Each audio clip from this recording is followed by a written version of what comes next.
and Gabriela Ramos, Assistant Director General for Social and Human Sciences at UNESCO. When I think of UNESCO, I think of the World Heritage Sites. By the way, there's one behind us, the banks of the Seine River here in Paris. Explain the context of your organization's work as it pertains to peace. Well, UNESCO is about culture, it's about education, but it's also about science. Maybe people doesn't know, but when UNESCO was created, the article number 1 of our constitution says that we need to seed the elements of peace in the minds of men and women, as the seeds of war are also there. And use these 3 very important tools that we have, humankind, to build more fair and peaceful societies.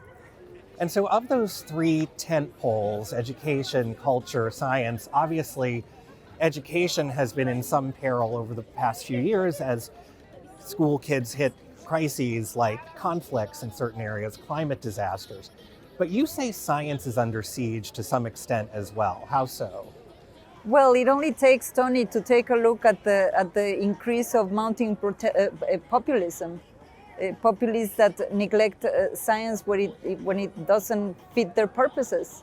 And we know that we, in the current very complex world in which we have so many transitions, demography, climate, digital, where you need good science to really navigate these waters, if you don't invest in the scientific endeavors that would allow you to do that, it's going to be problematic. And we're also worried about the scientists. At UNESCO, we have found, and member states have found, that scientists can be under a lot of pressure not to pursue the research whenever it doesn't conclude the kind of things that the powers that be need, or simply the more subtle ways in not infusing the funding for these issues. And then you have equal access to science. 80% of science in the world is being done by the G20 countries. Are we going to be informing all of our decisions with science that is done elsewhere and not in Africa or Latin America? Women in science, the same. So I think there is a need to rethink the ecosystem of science and particularly focus how do we get the best science for the policy decisions that we need to take. And so much enthusiasm, also some trepidation here at the forum and in every global convening about AI. I would ask you just first, how do you see AI as a tool for the work that you're doing? And then secondly, how do we make sure that it doesn't widen an inequality gap globally? Well, one thing is how do we use it, and I think that we are all using it. All of our people that probably are watching us use their iPhone, and for every reason they can recommender systems, they can navigate the web and get information. What we are talking here is the business model of how AI is being developed. 3 countries producing 80% of the major developments on AI, the US, China, and the UK.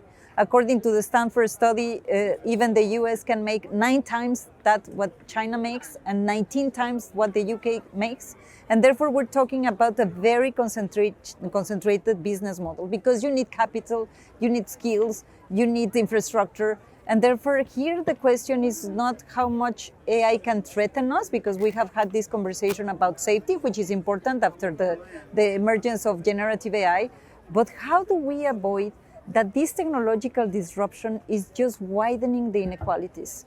Women, only 20% of women are in the sector, only 18% of women produce research on AI, and then of course the biases, the discrimination, when you have systems that are not really being representative.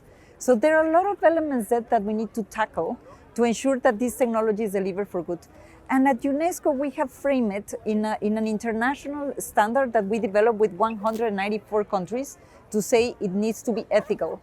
So we move away from a technological discussion to a societal one to say, is it enhancing our human rights? Is it not discriminating? Is it helping us with the transition of the environmental transition?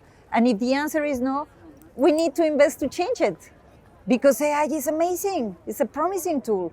So we really need to get it right. And you talk about needing more women in the industry, needing more people to participate fully in the AI economy. What in your mind should be done to accelerate the access to get more people to even have the tool? I think that everybody has something to do about it, because at the end, it's not about the AI. It's about how you get your country fit with skills, with infrastructure, with access to do so. I have good news for you. I'm going to give you the premise of a report that we will be launching that is telling us that the foundational models that are the ones that really consume huge amount of capital, and that these are being done only by the big tech, are good, they're being there, but they are more and more translated into more manageable models at the country level to solve specific issues, and it's getting cheaper. So we have some good news. Not all of us will need to do foundational models, but how do we really take advantage of AI to solve very concrete problems of Mozambique, of Mexico, or the Netherlands? And I think this is happening because the computing, the access to the assets is becoming less expensive, and so we should focus on that. Yes, the energy is important, but remember that in Kenya, this boost that they have with the iPhones and the banking can be repeated. So let's look at the good practices. Yeah, and not despair. But it is a big issue, though. The more data centers require more energy, right? And then, so it's whether or not that's good for climate. No, but you're right, but that's exactly the point. You now know that the data centers are completely energy intensive, massively energy intensive.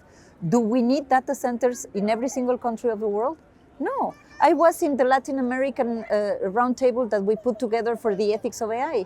And they were saying Uruguay, with Chile, with Mexico, with Dominicana, they were saying, why don't we pull up the resources?